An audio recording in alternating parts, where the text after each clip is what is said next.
Hi കൂട്ടുകാരെ, എല്ലാവർക്കും എൻ്റെ ചാനലിലേക്ക് വീണ്ടും സ്വാഗതം. ഇന്ന് ഞാൻ വന്നിട്ടുള്ളത് ഒരു ഐസ്ക്രീം റെസിപ്പി ആയിട്ടാണ് കേട്ടോ. നിങ്ങൾക്ക് ഫോട്ടോ കാണുമ്പോൾ മനസ്സിലാവുന്നുണ്ടാവുമായിരിക്കും, പച്ചമാങ്ങ ഐസ്ക്രീമാണ്. അപ്പോൾ പച്ചമാങ്ങയുടെ സീസണൊക്കെ ആയതുകൊണ്ട് തന്നെ ട്രൈ ചെയ്ത് നോക്കാൻ പറ്റിയ ഒരു ഐറ്റം തന്നെയാണ്. എല്ലാവരും ട്രൈ ചെയ്ത് നോക്കാം കേട്ടോ. അതിനായിട്ട് വീഡിയോ ഫുള്ള് കണ്ട് നോക്കണം. വീഡിയോ ഇഷ്ടപ്പെടുവാണെങ്കിൽ നിങ്ങൾ ലൈക്ക് ചെയ്യുക, ഷെയർ ചെയ്യുക, നിങ്ങളുടെ ഫീഡ്ബാക്ക്സൊക്കെ കമൻറ്റ് ബോക്സിലൂടെ അറിയിക്കാം കേട്ടോ. ഇതുപോലുള്ള റെസിപ്പികൾ ലഭിക്കാനായിട്ട് ഈ ചാനലൊന്ന് സബ്സ്ക്രൈബ് ചെയ്ത് കൊടുക്കുക. അപ്പോൾ നമുക്ക് വീഡിയോയിലോട്ട് പോകാം.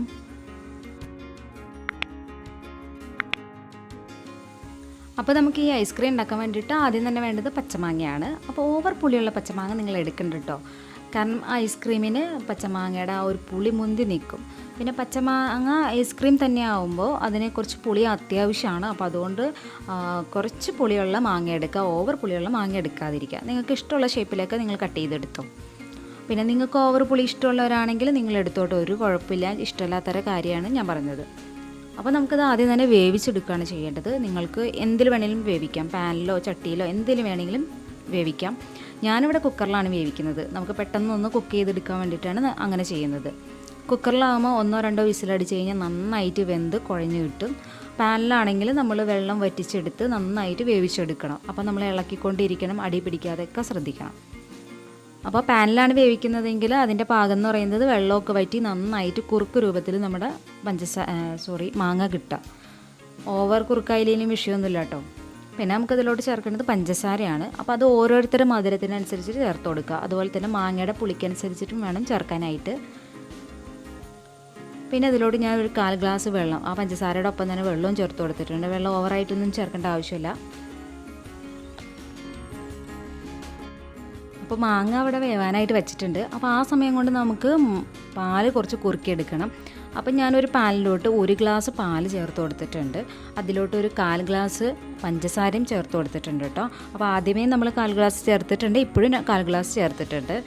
അപ്പോൾ പിന്നെ ഇതിലോട്ട് വേണ്ടതെന്ന് വെച്ചാൽ കോൺഫ്ലവർ ആണ്. അപ്പോൾ ഞാനൊരു 1.5 സ്പൂണോളം കോൺഫ്ലവർ കുറച്ച് പാലിൽ മിക്സ് ചെയ്തിട്ട് ഇതിലോട്ട് ചേർത്ത് കൊടുക്കുകയാണ്. അപ്പോൾ ഞാനിത് ജസ്റ്റ് ഒന്ന് ചൂടായതിന് ശേഷമായിട്ട് ഈ കോൺഫ്ലവറിൻ്റെ മിക്സ് ചേർക്കുന്നത്. ആദ്യമേ ചേർത്തിട്ടില്ല, ഞാൻ മിക്സ് ചെയ്യുന്നതേ കാണിച്ചിട്ടുള്ളൂ. അപ്പം ഞാൻ ഗ്യാസ് അടുപ്പിലോട്ട് മാറ്റിയിട്ടുണ്ട്. പാലൊന്ന് ചൂടായി വന്നിട്ടുണ്ട്. ഇതിലോട്ട് നമ്മൾ മിക്സാക്കി വെച്ചിരിക്കുന്ന കോൺഫ്ലവറിൻ്റെ മിക്സ് ചേർത്ത് കൊടുക്കാം.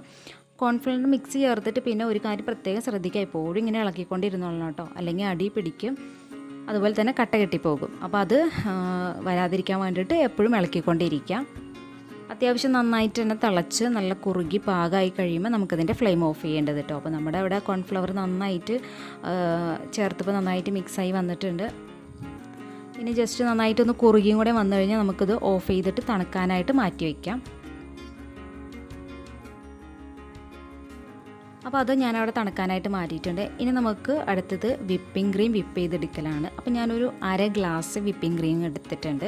ഇനി ഇത് നന്നായിട്ട് നമുക്കൊന്ന് ബീറ്റ് ചെയ്തെടുക്കണം. ഈ പാത്രം കമഴ്ത്തി വെച്ചാൽ താഴോട്ട് വീഴാത്ത രീതിയിൽ നമ്മളിത് വിപ്പ് ചെയ്തെടുക്കണം കേട്ടോ. ഇതിലോട്ട് നമ്മൾ പഞ്ചസാരയൊന്നും ചേർത്തിട്ടില്ല. ഇത് ഈ ഒരു കറക്റ്റ് പാകത്തിന് നമ്മൾ എടുക്കണം. ഇനി നമുക്കിതും മാറ്റി വയ്ക്കാം. ഇനി നമ്മൾ ആദ്യമേ വേവിച്ചെടുത്ത മാങ്ങ ഉണ്ടല്ലോ, അപ്പോൾ ആ മാങ്ങ നമ്മൾ കുക്കറിൽ വേവിച്ചെടുക്കുമ്പോൾ ഈ ഒരു പരുവത്തിന് നമുക്ക് കിട്ടും കേട്ടോ. അത് നന്നായിട്ട് തണുത്തതിന് ശേഷം ഞാൻ ഒരു മിക്സിയുടെ ജാറിലോട്ട് ചേർത്ത് കൊടുക്കുകയാണ്. അപ്പോൾ നിങ്ങൾ നോക്കുക, അന്നേരം ടേസ്റ്റ് ചെയ്ത് നോക്കുമ്പോൾ മാങ്ങക്ക് ഒത്തിരി പുളി ഉണ്ടോയെന്ന് അറിയാം. അങ്ങനെ ഉണ്ടെങ്കിൽ നിങ്ങൾ കുറച്ച് പഞ്ചസാര പൊടിച്ചിട്ട് ചേർത്ത് കൊടുക്കണം ഇതിലോട്ട്. ഇനി ഇതിലോട്ട് നമ്മൾ പാലിൻ്റെ മിക്സ് ഉണ്ടാക്കി വെച്ചില്ലായിരുന്നോ, അതും കൂടെ ഇതിലോട്ട് ചേർത്ത് കൊടുക്കാം. എന്നിട്ട് നന്നായിട്ടൊന്ന് അടിച്ചെടുക്കാം. ഒത്തിരി നേരം ഒന്നും അടിക്കേണ്ട ആവശ്യമൊന്നുമില്ല, നന്നായിട്ടൊന്ന് മിക്സായി വരണ ഒരു സമയം വരെ. ഇനി നമ്മൾ ആദ്യമേ വിപ്പ് ചെയ്ത് വെച്ചിട്ടുള്ള വിപ്പിംഗ് ക്രീമിലോട്ട് നമ്മൾ ഇപ്പോൾ അടിച്ചെടുത്തേക്കണ ആ ഒരു മിക്സ് ചേർത്ത് കൊടുക്കുക കേട്ടോ. പിന്നെ ഇതിലോട്ട് നമുക്ക് ഫുഡ് കളറിന് വേണ്ടിയിട്ട് ഒരു ഗ്രീൻ കളറും കൂടെ ചേർത്ത് കൊടുക്കാം. അത് 1-2 ഡ്രോപ്പ് ചേർത്ത് കൊടുത്താൽ മതി. അപ്പോൾ ഞാൻ ഒഴിച്ച് കൂടിപ്പോയിട്ടുണ്ട്, അത്രയൊന്നും വേണ്ട. 1-2 ഡ്രോപ്പ് ഒഴിച്ചു കൊടുത്തിട്ടാൽ മതി, നന്നായിട്ട് കളറ് കിട്ടും. ഇല്ലെങ്കിൽ ഒരു ഡ്രോപ്പും കൂടെ ഒഴിച്ചു കൊടുത്ത് നോക്കാം കേട്ടോ. അപ്പോൾ ഞാൻ ജസ്റ്റ് ഒന്ന് മിക്സ് ചെയ്തെടുത്തിട്ടുണ്ട്. അത് കഴിഞ്ഞ് നമുക്കൊന്ന് ബീറ്റർ ഉപയോഗിച്ചിട്ട് നന്നായിട്ടൊന്ന് ബീറ്റ് ചെയ്തെടുക്കാം. അന്നേരം എല്ലാ സ്ഥലത്തും നന്നായിട്ട് നമുക്ക് ആ കളറ് മിക്സായി കിട്ടും.